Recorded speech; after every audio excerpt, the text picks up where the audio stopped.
Hello everyone, my name is Seth, and today I'm going to give you my review of Civil War.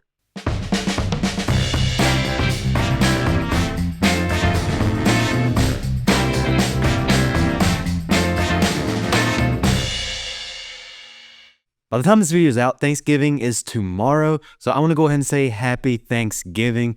And the most Thanksgiving movie I could ever think of was A24's Civil War. Well, okay, yeah, it's not Thanksgiving at all. If you've been around the channel, you've heard me say this year that I've been so busy this year. There's a lot of movies that I unfortunately missed. So instead of giving kind of a Thanksgiving-ish review, I'm going to go ahead and go back and watch some of the films and review some of the films I have missed during the 2024 year. But even though I missed it, I was definitely excited for Civil War. I thought the trailers definitely looked interesting, and I'm just about always going to be interested in something that Alex Garland does. I think he's a very good storyteller. So I was excited to see this film, and I'm glad that I finally got around to it. But before we go any farther, go ahead and like this video, hit subscribe, and hit the bell icon so you never miss a video. We're getting closer and closer to 300 subscribers. We're on the road there. So if you're new here, please consider subscribing. It would absolutely make my day. And if you're not new here, please go ahead and share this video with any friends or family. It'll really help the channel grow. The story in Civil War takes place in a future dystopian America. A civil war is broken out between the federal government and several regional factions, and we follow a team of journalists trying to make their way to DC to interview the president. It stars Kirsten Dunst, Wagner Moura, Kaylee Spaney, and Stephen McKinley Henderson. One thing I think is really interesting about this film, even though it is titled Civil War, we really don't get a lot of context for the actual Civil War. There's just kind of a couple of quick lines here and there, kind of telling you what kind of is going on.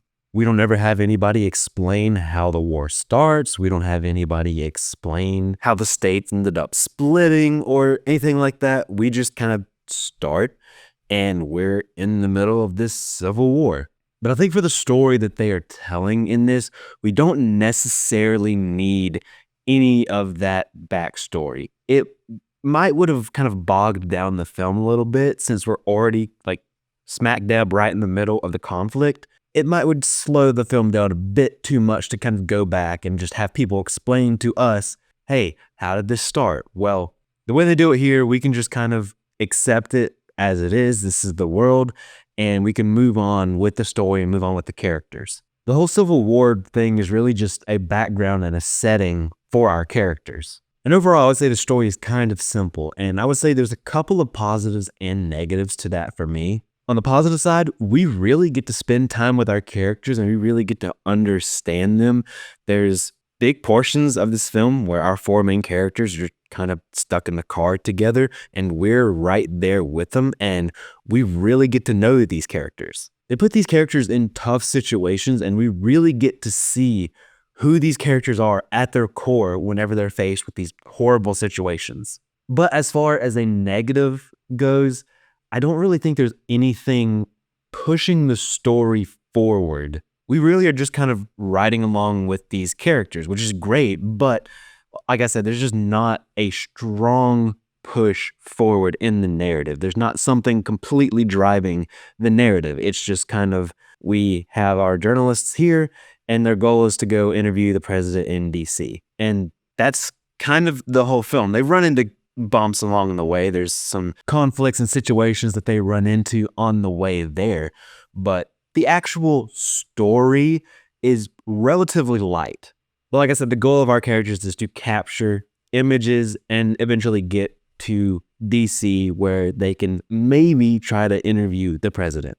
I think the way that the story is told really helps you connect with these characters. It just kind of brings you into the world. Everything feels so real and you almost instantly connect with these characters. Throughout this film, you just see how horrible things are just kind of everywhere. It's really brutal at times and it makes you feel fear for our characters. You feel that they're in danger. And every time they're taking photos, every time they're doing their job, you know that they're in danger. They're in a life or death situation. When I was watching this, it really kind of reminded me of some of the real world situations because, we have these historic, famous pictures all throughout world history, and you don't really think about how we got them. So I think this movie kind of puts it into perspective too, just to see what some of these journalists might have to go through in order to get some of the images we see. I think one of the biggest successes of this film is how well they can build tension. It seems like almost every time our group of journalists runs into another group of people, you have no idea what they're getting into. You have no idea if they're going to be met with some kind of hostility, if these people are going to maybe try to help them out on their way along the road. You just don't know. And every time you meet a new group of people in this film, you instantly are on edge. It does a very good job of kind of putting the audience in our character's shoes. There's just multiple moments all throughout this film where you're just sitting on the edge of your seat. You gotta see what happens next. You just gotta cut the tension with a knife. And there's sometimes during these moments where they don't use a score at all. And so I think the lack of a score really helps highlight the situation, highlight the dialogue and the performances, and it really makes you hang onto every word. The film just does such a great job of putting you at ill ease and just making you want to know what happens next.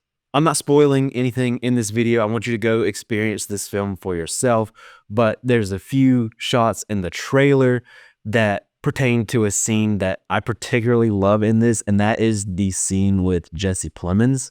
That bit with Jesse Plemons might be my favorite of the whole film.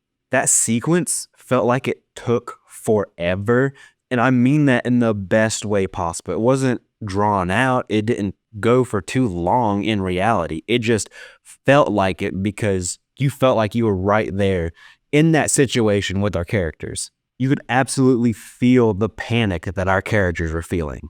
So even though the story may be simple overall, it is well written. And I think the pace of this film is just about perfect. I think maybe my only complaint with it would be I kind of wish that it was a little bit longer. Now, I don't think it was rushing through anything. Like I said, I think the pace was just about perfect, but I could have used a little bit more movie. I also really liked the themes that they had in this film. Some of kind of just being sucked into your work and just kind of becoming desensitized to what's happening around you.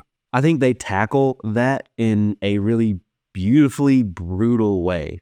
I think the main characters in this film are well written and well rounded, and I feel like in a relatively short amount of time, we get to know them pretty well. I think part of that is putting these characters in different situations and seeing how they react to pressure, the decisions they have to make. I think that's just very smart screenwriting. And everything seems really natural, and part of the praise goes to the actors on that side as well. This whole film is just really well performed, no matter who's on screen, whether they're on screen for 2 minutes or they're one of the main characters. Kirsten Dunst is really good in this film. Her character's name is Lee. She plays this kind of hardened, skeptical journalist who's kind of seen a bit of everything. So she has a ton of experience, and she's just one of the best photographers around. Kirsten Dunst really kind of carries this silent confidence with her performance. You believe her experience. You believe she's an expert photographer, but it's not an overconfidence. It's not cocky. Her character is steady and strong even through some of the most tense circumstances. And I really just love this performance from her. You can tell she really threw herself into this performance, and she's even said after filming that she just kind of felt a little bit empty. But her performance all throughout this film was great. Wagner Moura also gives a really good performance here. He does a great job of kind of balancing out Kirsten Dunst's character. Their chemistry together is great, but you can tell he's still gone through a lot, but he has a little bit more hope and a little bit more optimism. I think his performance plays very well off of Kirsten Dunst. I was impressed by his range in this. I've never seen him in anything before, but I definitely want to see him in more after this. Cailee Spaeny was great in this as well.